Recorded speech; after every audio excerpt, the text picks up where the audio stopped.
Bloody eyes, आंखों में लाल खून उतर जाना, देखने में बहुत सीरियस होता है, मगर क्या ये वाकई में इतना सीरियस होता है?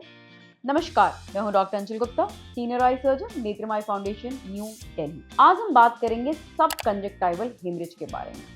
अक्सर हमारे पास पेशेंट आते हैं अपनी आंखें बिल्कुल ब्लड शॉट रेड लिए, या तो पूरी आंख रेड हो सकती है या फिर आंख का कोई एक हिस्सा या एक कॉर्नर या लिड के अंदर छुपा हुआ हिस्सा खून के थक्के की तरह लाल होता है और अक्सर मरीज इससे बहुत ज्यादा घबरा जाते हैं।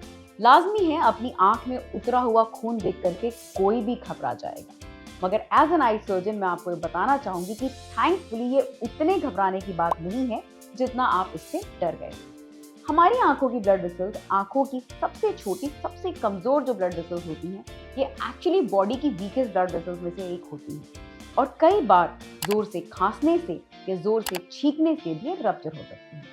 सब कंजक्टाइवल हेमरेज के कॉमनेस्ट कॉज होते हैं हाई ब्लड प्रेशर। यदि आपका बीपी अनकंट्रोल्ड है तो ये आपकी ब्लड वेसल्स को रप्चर कर सकता है and this can be the earliest sign कि आपको अपने बीपी को कंट्रोल में रखना है, क्योंकि अगर अभी आंखों की वेसल रप्चर हुई है तो कल को कोई और वेसल भी रप्चर हो सकती है, जो कि ब्रेन की हो सकती है, जो कि हार्ट के पास की हो सकती है। और सब कंजक्टाइवल हेमरेज के रीजंस होते हैं बहुत जोर की खांसी आना, बहुत जोर की छींकना, कभी कभी जब हम बहुत ज्यादा गुस्सा भी करते हैं उसकी वजह से भी हमारी ये वेसल रप्चर हो सकती है।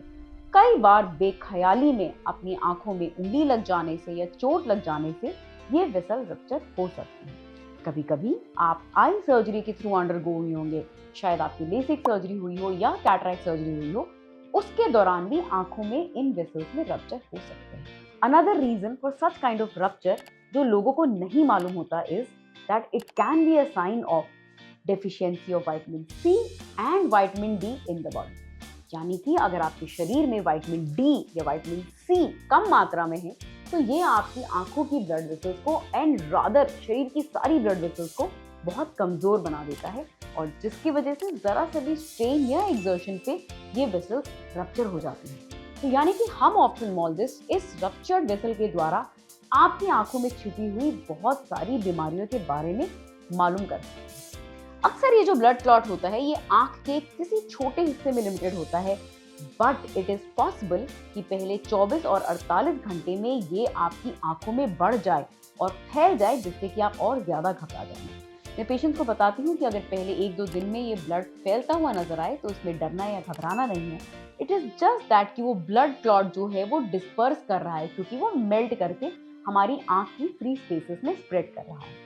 इसके इलाज के लिए हमें कोई एडिशनल या एक्स्ट्रा एफर्ट नहीं करना पड़ता, क्योंकि बॉडी की फिजियोलॉजी इस ब्लड को खुद ब खुद एब्जॉर्ब कर लेती है। धीरे धीरे हमारे नेचुरल सेल्स इस ब्लड को एब्जॉर्ब करते हैं और लगभग 2 से 3 हफ्ते में ये पूरी तरह खुद ब खुद एब्जॉर्ब हो जाता है। मगर जरूरी बात यह है कि हम समझें कि आखिर ये ब्लड हमारी आंखों में क्यों आया, और यही कारण है कि आप टाइमली विजिट करें ताकि हम आपको देख सकें, समझ सकें।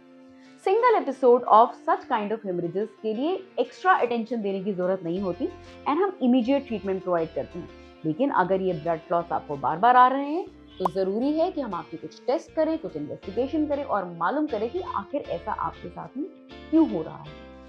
यूजुअली इस कंडीशन का ट्रीटमेंट सिंपल कुछ दवाइयों के द्वारा होता है, जिसमें मेजर रोल होता है एंटीबायोटिक ड्रॉप्स का, ताकि आपको कोई सेकेंडरी इन्फेक्शन ना हो सके, और कुछ एंटी इन्फ्लेमेटरी ड्रॉप्स का, ताकि इसके साथ एसोसिएटेड थोड़ा बहुत जो दर्द और तकलीफ है आपको उसके द्वारा खत्म हो सके। तो all in all blood clots बहुत लोगों को हो सकते हैं, किसी भी एज ग्रुप में हो सकते हैं, किसी भी वजह से हो सकते हैं, तो उन्हें देख के डरना या घबराना नहीं है, मगर अपने आई डॉक्टर से मिलना बहुत जरूरी है ताकि हम ये समझ सके कि ये ब्लड क्लॉट्स हमें क्यों हुए।